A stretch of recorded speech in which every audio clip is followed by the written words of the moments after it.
lagi bersama saya di Jurnal Cia. Pada video kali ini saya ingin mengajak teman-teman untuk membuat komposter sebagai solusi untuk sampah organik di sekitar kita. Misalnya dari daun kering atau sisa-sisa rumah tangga seperti dari kulit buah, sayuran-sayuran yang tidak bisa dikonsumsi atau dari kulit telur. Bahan pertama yang kita gunakan yaitu drum bekas, atau teman-teman bisa menggunakan ember bekas atau ember cat bekas.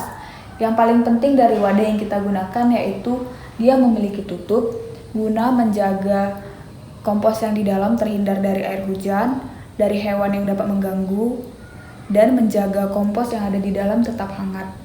Kemudian bahan kedua yaitu di sini saya menggunakan seng bekas yang sudah dilubangi menggunakan paku, atau teman-teman bisa menggunakan saringan, dan nanti dia akan kita pasang di 3/4 drum atau sekitar di sini. Dan agar dia bisa berdiri tegak, saya menggunakan kayu sebagai penyangga. Di sini ada paku dan martil, kemudian ada keran. Jadi nanti kompos yang kita buat akan menghasilkan air lindi yang sudah disaring menggunakan saringan tadi, kemudian airnya itu akan kita keluarkan menggunakan keran. Air yang kita hasilkan ini dapat kita gunakan kembali sebagai pupuk organik cair yang baik untuk pertumbuhan tanaman. Kemudian di sini ada bor. Bor ini saya gunakan untuk melubangi drum untuk memudahkan dalam memasang keran. Tetapi jika teman-teman tidak memiliki bor, teman-teman bisa menggunakan paku yang dipanaskan.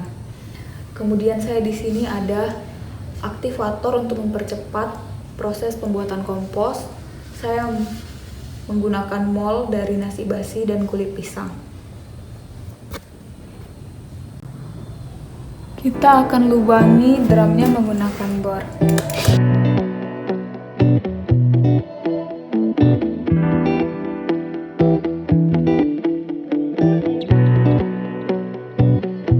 Setelah lubangnya sesuai, kita akan pasang kerannya.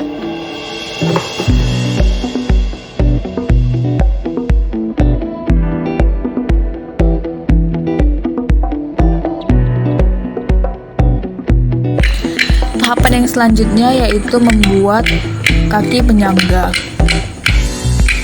Saya menggunakan kayu bekas dan memasang 2 buah kaki yang sama panjang.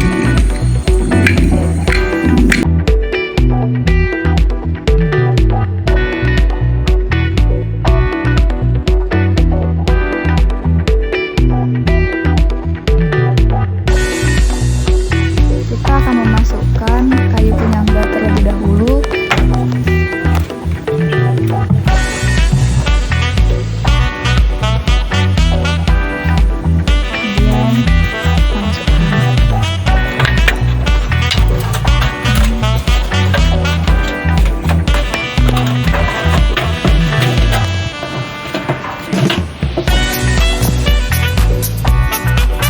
Di sini udah ada bahan-bahan yang akan saya masukkan ke dalam komposter. Jadi ada 2 jenis bahan yang akan saya masukkan. Yang pertama ada sampah hijau. Sampah hijau ini dia sifatnya lebih mudah terurai. Contohnya yaitu sampah sisa dapur atau sisa rumah tangga seperti sayuran, ini sawi, ada kulit salak juga. Kemudian ada gulma yang telah disiangi. Jadi teman-teman setelah menyiangi gulma, nggak perlu langsung dibuang, bisa kita masukkan ke dalam komposter dan berguna bagi tanamannya. Kemudian ada daun-daun muda. Selanjutnya di sini ada sampah kering atau sampah coklat. Dia ini kaya akan karbon, tapi proses penguraiannya jauh lebih lama daripada yang sampah hijau. Di sini saya masukkan keduanya untuk menyeimbangkan tekstur dari si komposnya agar tidak terlalu basah ataupun terlalu kering. Kemudian satu bahan lagi di sini ada mol atau mikroorganisme lokal yang akan membantu mempercepat proses pengomposan. Yang pertama saya masukkan daun kering.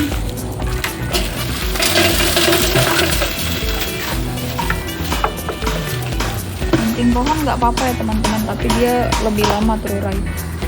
Oh ya, satu hal lagi, semakin kecil potongan yang kita masukkan atau ukuran yang kita masukkan, maka bahan-bahan ini lebih mudah terurai. Ini saya masukkan selang-seling biar dia komposisinya bisa seimbang.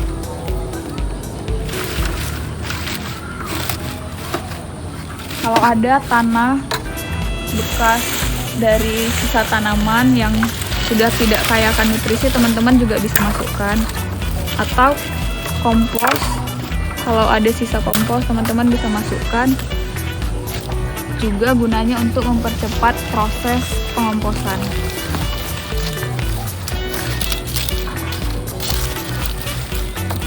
Di sini ada kompos yang masih setengah jadi, masih ada bentuk daunnya, tapi saya mau coba masukin ke dalam.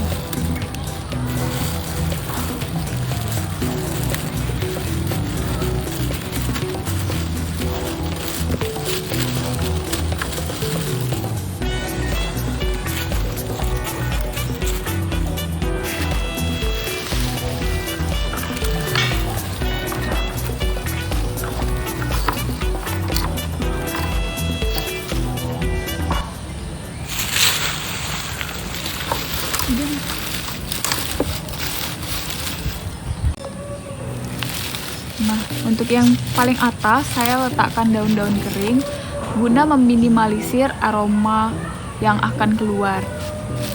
Nah, sebagai informasi tambahan, teman-teman, ada beberapa bahan yang nggak bisa dimasukkan ke dalam komposter seperti sisa ikan atau daging atau sampah yang hewani, kecuali cangkang telur atau kulit telur, karena akan menghasilkan bau yang sangat menyengat dan juga akan mengundang serangga hinggap ke dalam sehingga muncul belatung di dalam kompos teman-teman.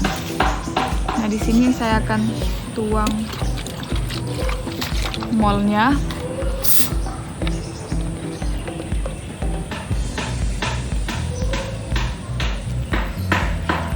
Ini juga berguna untuk melembabkan kompos kita, teman-teman.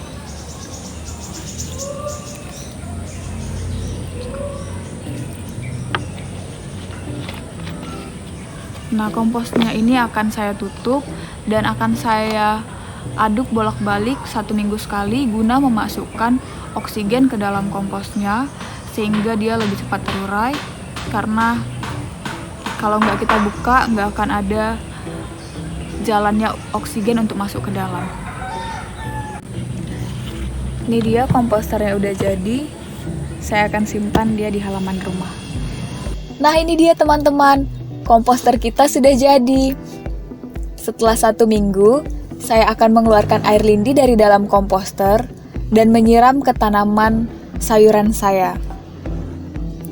Air lindi ini sangat baik untuk pertumbuhan dan perkembangan tanaman kita karena memiliki banyak hara dan nutrisi di dalamnya.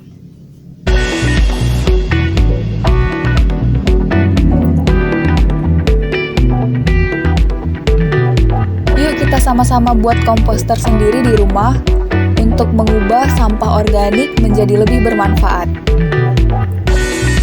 Sekian video dari saya. Terima kasih sudah menonton. Jangan lupa like, komen, dan share ya teman-teman.